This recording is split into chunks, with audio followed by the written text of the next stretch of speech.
Half-Life 1 released in 1998 and changed the world. The long-awaited sequel released 6 years later, again to overwhelming praise. Fans needed more Half-Life, and they needed it ASAP. So Valve devised the perfect plan to keep fans from waiting monolithic amounts of time for new installments. With this brilliant scheme, Half-Life 2 was scheduled to be continued and concluded in 3 epic episodes. Wait, but there's only...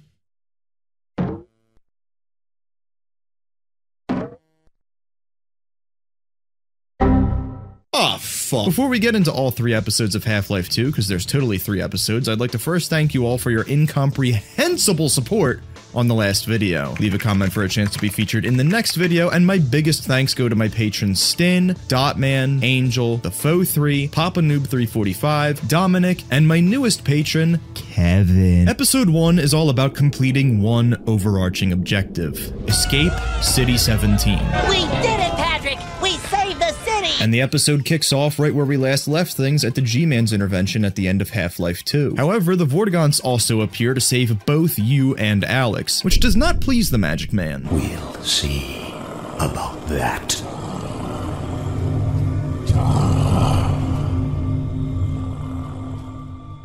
You then wake to find yourself rescued by Alyx and Dog right outside the Citadel, and catch a transmission from Eli and Kleiner warning you that the Citadel could blow at any moment, just like Eli wishes you would in his daughter. But you don't have time to get away from the Citadel before being completely vaporized, so Gordon and Alyx have to venture back inside to the Citadel's core to temporarily stabilize it to buy more time for them and their fellow citizens to escape the city. Question is, how are you supposed to re-enter the Citadel? Simple, really. Holy shit! Fuck! Oh! Eventually, you find a recording of Breen's dialogue with a Combine advisor about being transferred into a host body, and suddenly you see an advisor pod being sent to the top of the Citadel as the creature scrambles your brains just by being in the vicinity of it. That's gotta be the host body Breen was talking about being transferred to, right? I mean, I don't think it's a coincidence they would show that dialogue here and then that right after. Anyway, I do really enjoy navigating the imploding Citadel. The atmosphere is top-notch with it bursting at the seams, forcing you to watch your every move and keep your head on a swivel at all times. Plus, the super gravity gun returns, which is a blast. And I also really enjoy some of the new elements you can experiment with the gravity gun here, like reverse engineering these homing bombs to spike your foes with, and the incredible ragdolling, of course, only accentuates the fun. Venturing deeper into the structure, you encounter more soldiers and come to the realization that they're purposely trying to accelerate the destruction of the Citadel in order to send some sort of distress call back to the Combine overworld for reinforcements. So you bulldoze your way through more soldiers and stabilize the core, buying everybody some more time to evacuate the city, as well as hold off the Combine's distress signal for a little bit longer. You also receive a transmission from Judith, who's in the Arctic now, and on the way out snag a transmission packet which contains coordinates to the Combine homeworld. The gravity gun goes back to normal. Fuck this, I'm glad Half-Life's dead. And then we hitch a ride on a train. Valve loves trains, which will take us straight out of the city. God, we're not on foot. Yeah, ditto. Let's hope the worst is over. Alyx, stop talking. Thank you. Looks like you saved our lives again. Alyx, I appreciate that, but shut up! God damn it! Down, boy! Down! So, what do you know? Now it's on foot, once again, as we attempt to flee City 17, first having to get out of the zombie-infested subways below. Subway.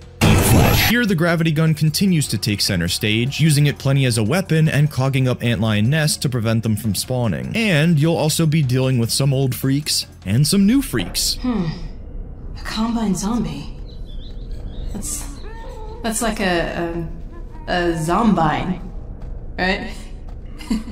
Zombine, get it? Okay. I'll be honest, I thought of the exact same joke before she said it. Once you reach the surface, you get a good look at how completely unraveled City 17 has become. Antlions run the streets, the sky is the Canadian wildfires all over again, and most prominent is the slow death of the Citadel before your very eyes. Dr. Kleiner can also be heard over speakers explaining that all Combine portals and communication systems are currently on the fritz, stranding the remaining forces on Earth, for now at least. He also commands everybody to start fucking.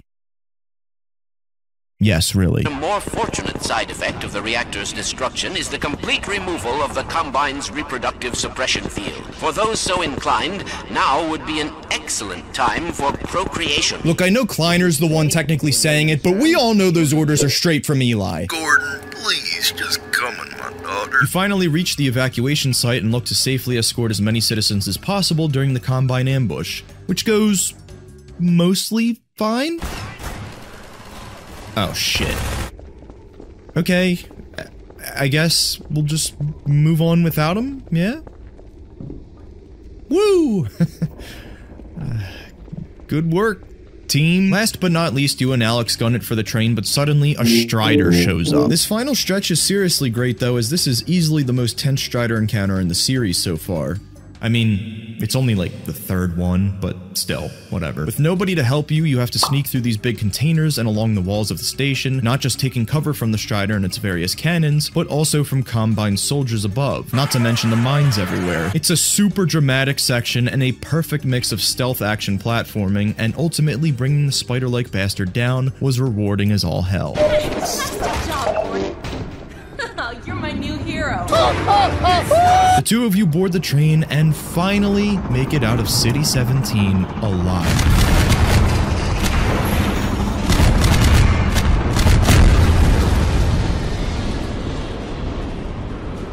You got nothing to say about that? A portal rips open above the Citadel as the Combine finally send out that transmission, and tons of advisors are simultaneously released from the tower, and in a blinding flash of light, the story ends. For now.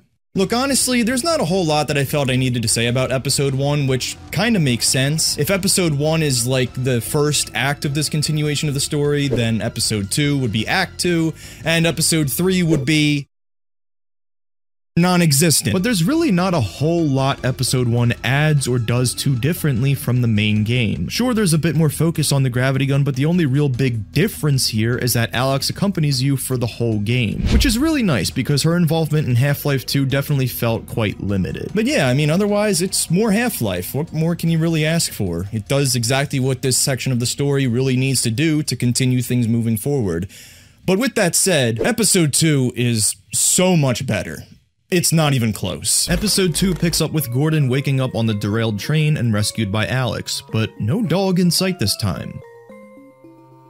I want my money back. From the forest you wake up in, you can see the ruins of the Citadel from afar as a giant portal emanates from it. These portal storms, as Alyx recalls them, occurred all across the planet shortly after the Black Mesa incident, and are exactly what allowed the Combine to travel to Earth in the first place. So closing that portal is essential to holding any more Combine forces at bay once and for all. You eventually stumble upon this communication center and attempt to get a message out to Eli. Ah, here we go. Did I do that? Hey, if you have any blinding insights into how to fix this, go for it.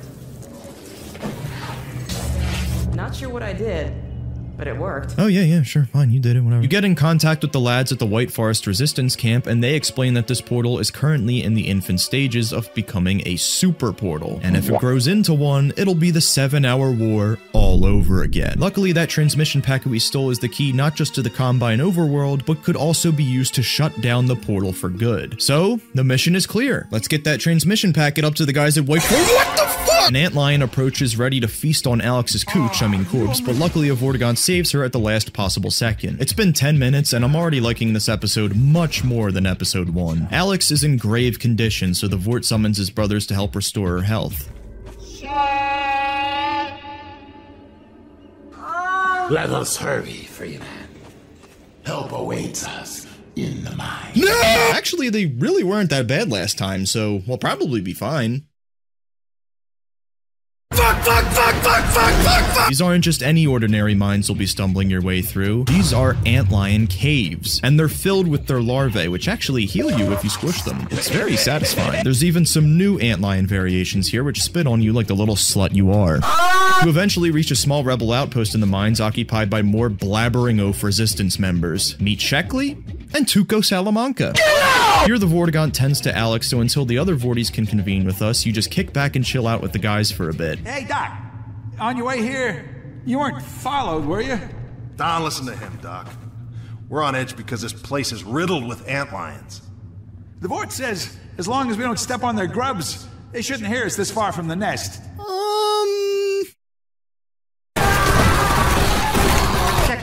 What? Checkmate! What?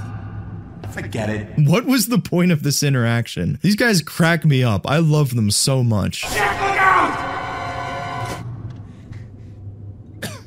Things continue to get better and better as the other Vortigaunts show up and fight alongside you against the final wave of antlions in an all-out war.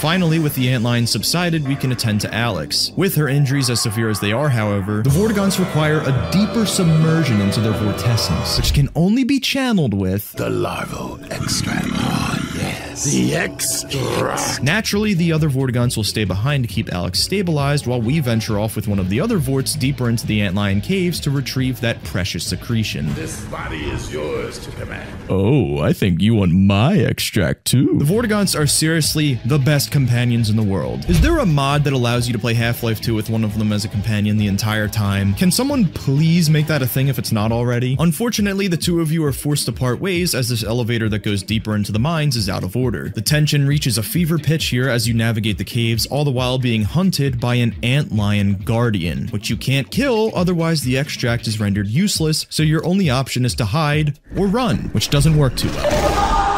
It's so fucking intense hearing the Guardian's heavy footsteps rapidly approaching behind you. I wish I was recording myself here because my headphones literally flew off my head from how bad I jumped. Finally, you reunite with your Vortigaunt companion and retrieve the extract. The Vortigaunts ask you to join them in reviving Alyx, and like KFC, they begin peeling off her skin. Dr. Freeman. I realize this moment may not be the most convenient for a heart-to-heart. But I had to wait until your friends were otherwise occupied. There was a time they cared nothing for Miss Vance, when their only experience of humanity was a crowbar coming at them down a steel corridor.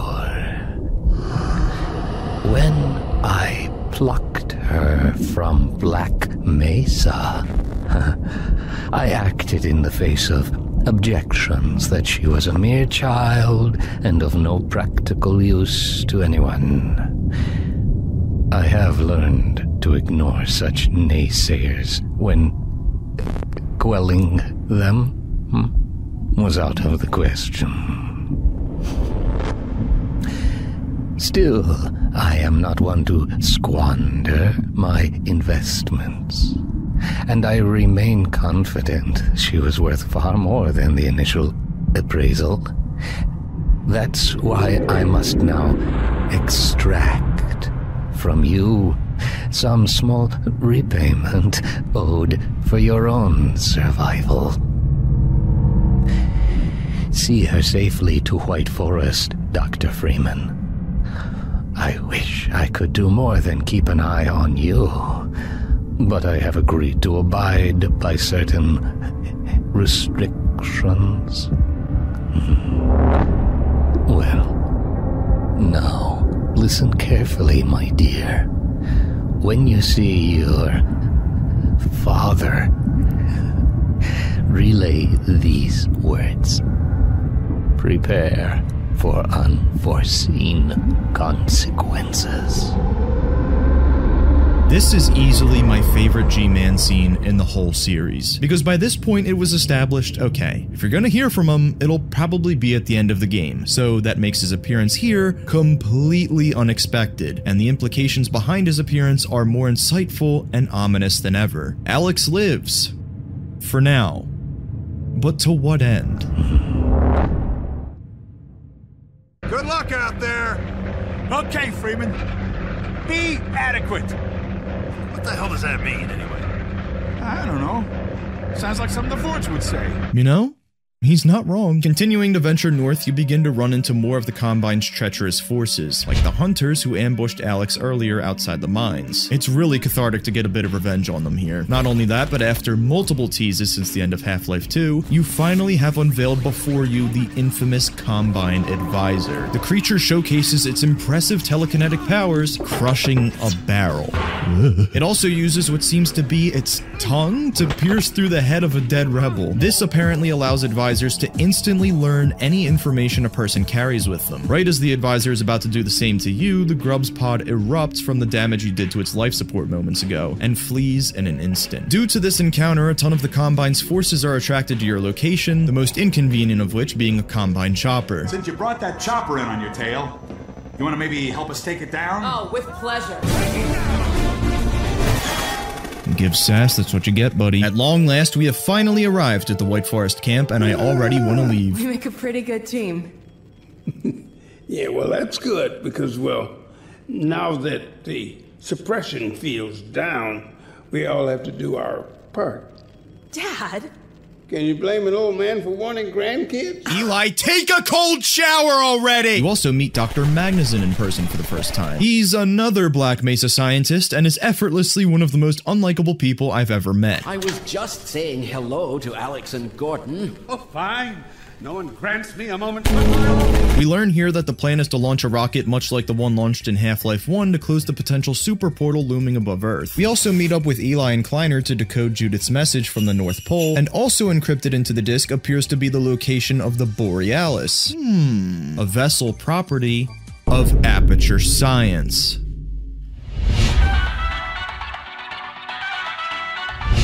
Oh. Wait a second. All I know is I'm the only thing standing between us and them.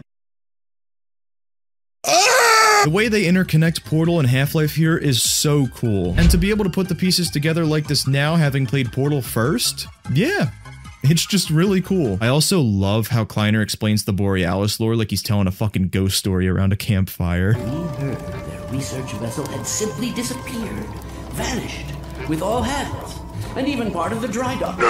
What makes the Borealis special is that one day, as Kleiner said, it simply vanished without a trace, going from miles underground inside Aperture's facility beneath Upper Michigan, all the way up to the Arctic. Not only are its teleportation qualities obviously of note, but even more than that, there are allegedly even greater powers the ship possesses, or perhaps the ship carries greater powers within it. Knowing Aperture, you'd think something most likely linked to some sort of portal technology. Whatever the case, the Borealis could be exactly what the Resistance needs to put a permanent end to the Combine, as people like Dr. Kleiner believe. However, as Eli sees it, it could also pose an equal threat to humanity or the universe as a whole. Not only could it potentially create another Black Mesa level incident or worse, but also if it got in the hands of the Combine, they could use it to bring reinforcements to Earth. Eli's already a bit on edge about all of this, and suddenly Alyx utters 4 words that send him over it. Prepare for unforeseen consequences.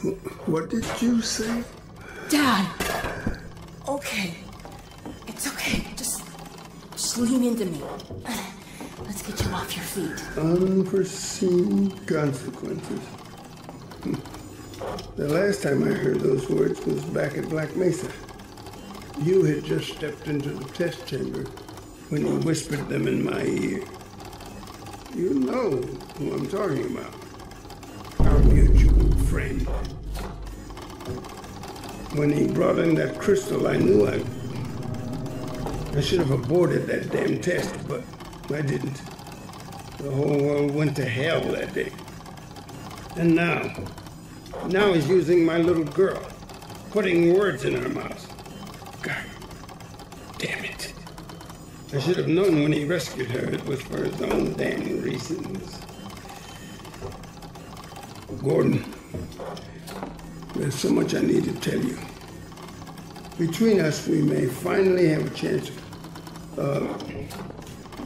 Here you go. Is everything all right?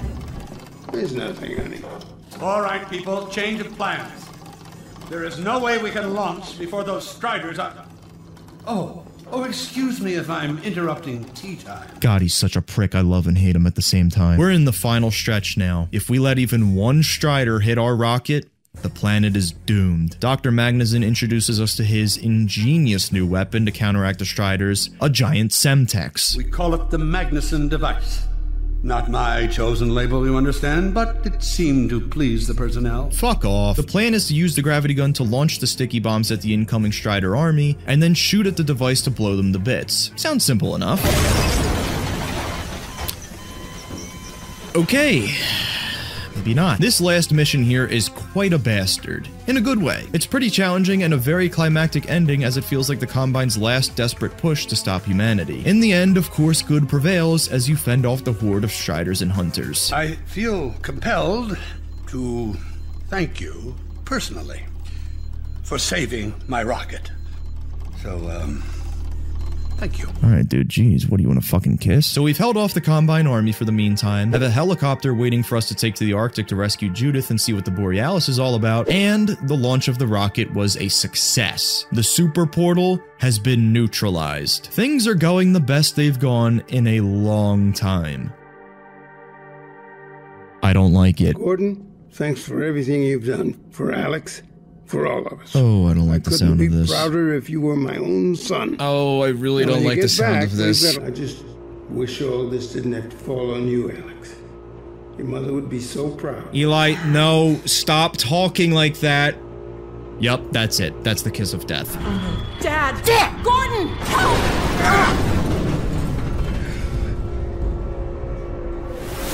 Dad! Alyx! Dad! Oh! Get away! Listen to me. Destroy that ship. Whatever it takes. Destroy it. Don't! Dad, look out! No! Dad! Dad! God damn it, let go of him!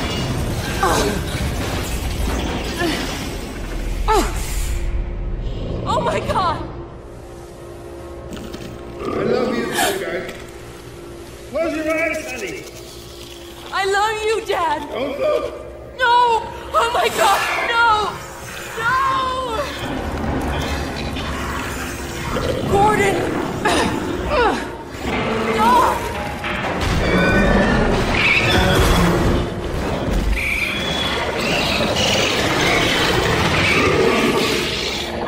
Dad! Oh God! Dad! Dad, please! Dad! Oh my God! No! No! Oh my God! Dad! No!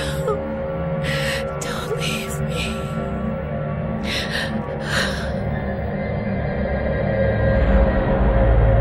This ending was heartbreaking in so many ways. Obviously, you're invested in the story, and to have Eli die, and in the manner that he did, is really fucking sad, especially because he's such a teddy bear. But of course, what's even more heartbreaking is that this is the end of Half-Life. There was no Episode 3. There is no Half-Life 3. I'd heard all about where's Half-Life 3 memes and discourse and whatever, blah blah blah, for years. I was optimistically hoping, perhaps naively, that people were saying that so much simply because they love this series and feel there's more it has left in the tank, not because it was left on a cliffhanger. So, to see it end on such a monumental cliffhanger, I was just in total denial. There's no way that's how it ends, but yeah.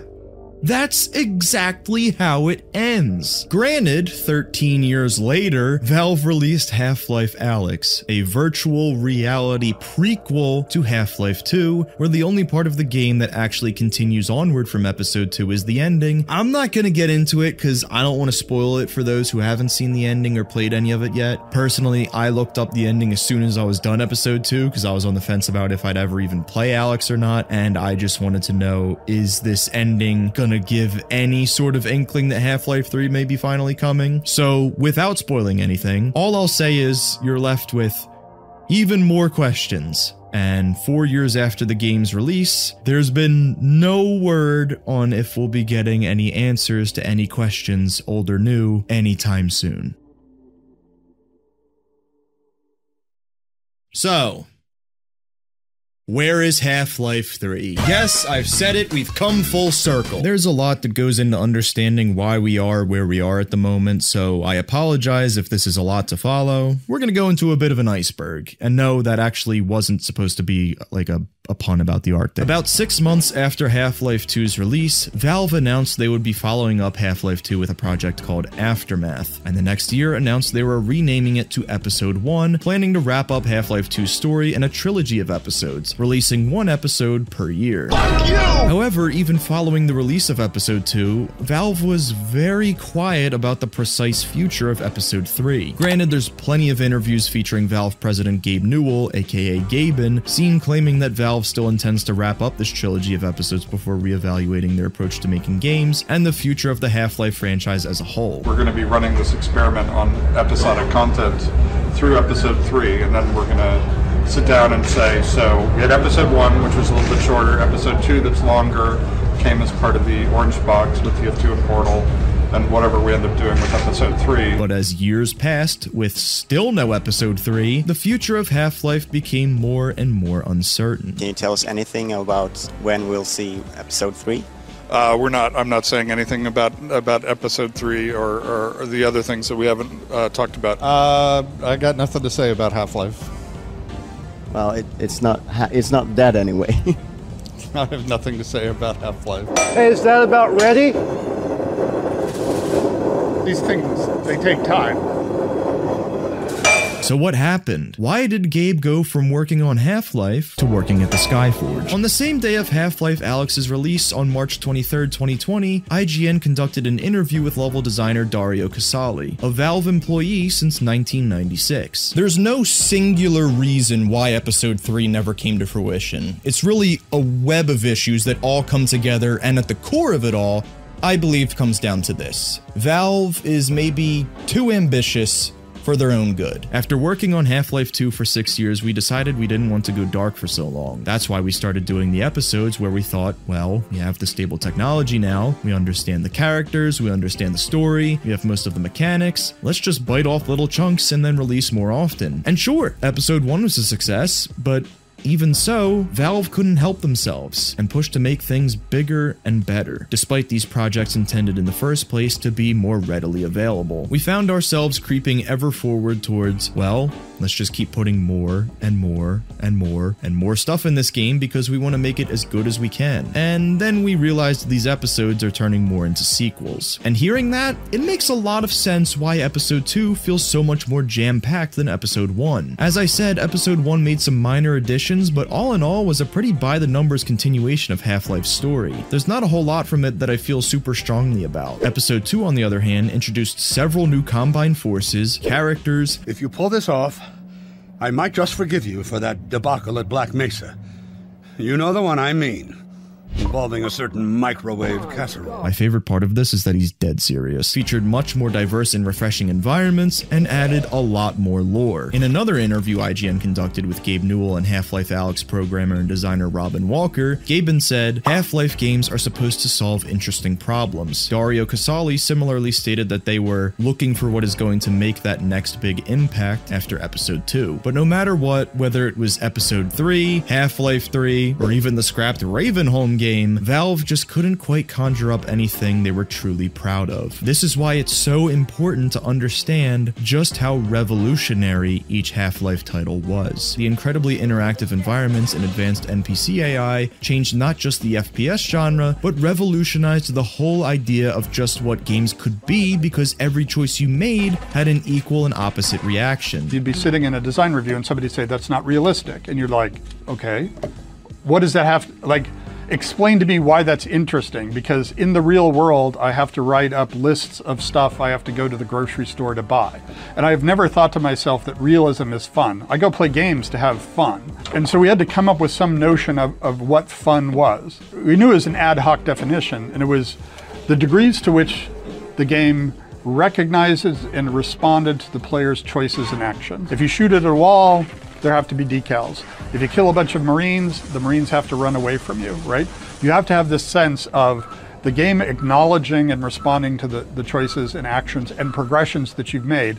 Otherwise, it loses any sort of impact. Half-Life 2 broke the gaming world once again thanks to Valve's new game engine it was built on, allowing for highly realistic object manipulation, more complex physics-based puzzles, character models were on point, featured vivid facial expressions, they even got lip-syncing down to a T. And you can't forget about Lost Coast, a playable cut section from Half-Life 2's Highway 17 that was used to demo the new high dynamic range rendering Valve was implementing to the Source engine. And again, plenty of this was far beyond what other games at the time were doing, and if Valve gave us episode 3 at the time they originally intended to, with this technology they were already working with, like they said they were going to, I'm sure I and pretty much every other Half-Life fan would have been very pleased. But for as amazing as this tech was, Valve still felt limited. They knew they could do better, and were already looking to move on from the Source engine Half-Life 2 and its episodes were built upon. We see the fruits of their labor bared 13 years later with Half-Life Alyx. Those with VR do anyway.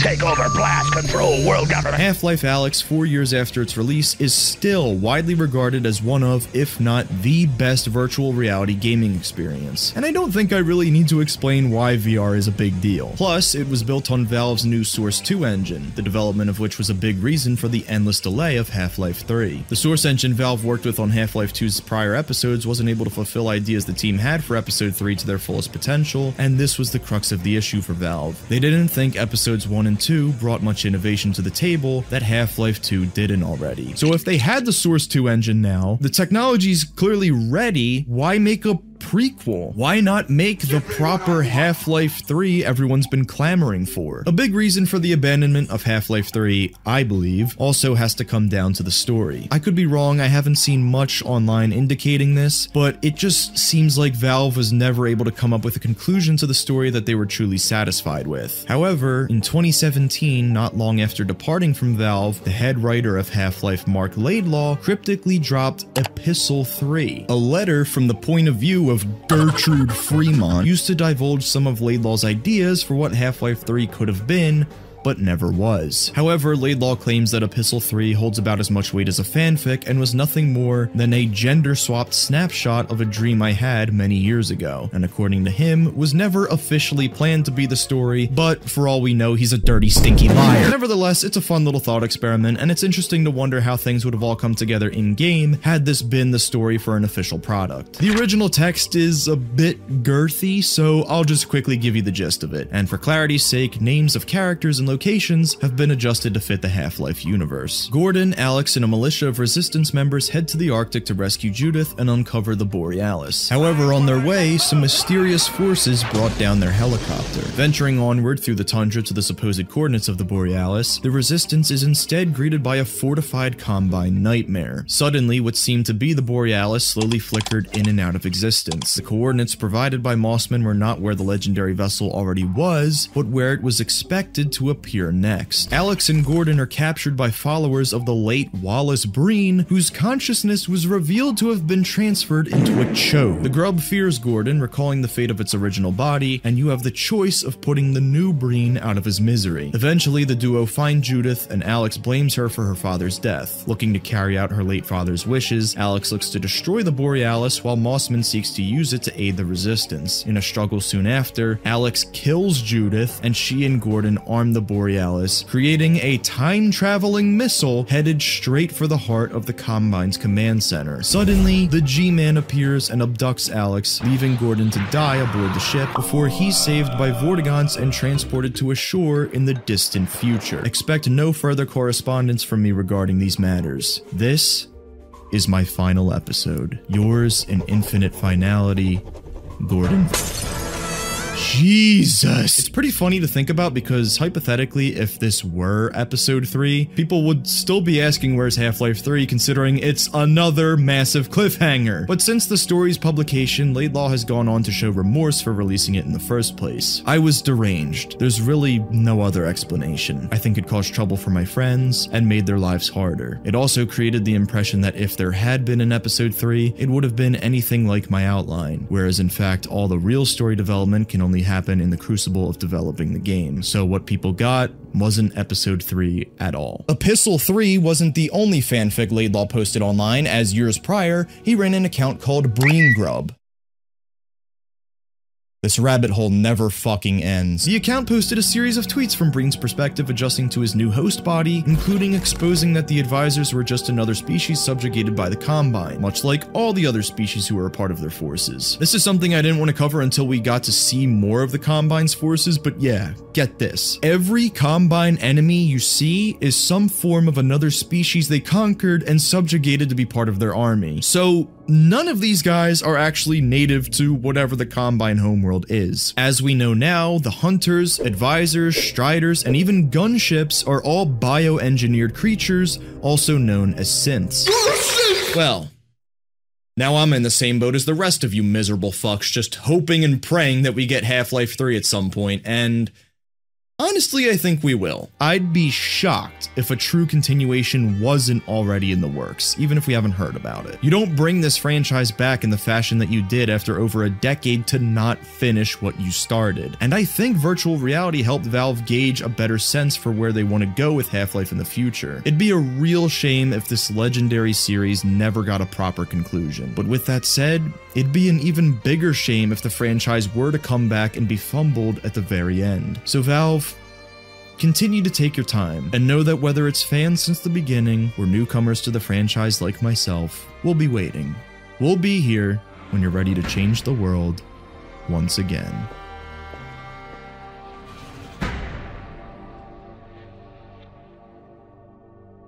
I hope. Just please don't take too much longer. This franchise is almost 30 years old. A lot of the fans are probably dead now. I feel compelled to thank you personally for saving my YouTube channel. In all seriousness, I just wanted to quickly take the time to say thank you so much for all the support so far this year on all of these Half-Life videos. I mean, they have gone crazy. You guys have gone crazy. It took me almost 10 years to get to 1,000 subscribers, and we just got 2,000 since the Half-Life 2 video. It's absurd. It's ridiculous. I know a lot of you have been screaming at me to play Entropy Zero, and I will one day, just not yet. I need a break from Half-Life. This is all I've been doing for like the last 6 months. So, yeah. Anyway, I hope that you stick around for other stuff. Thank you so much for affording me your time and just giving me a chance.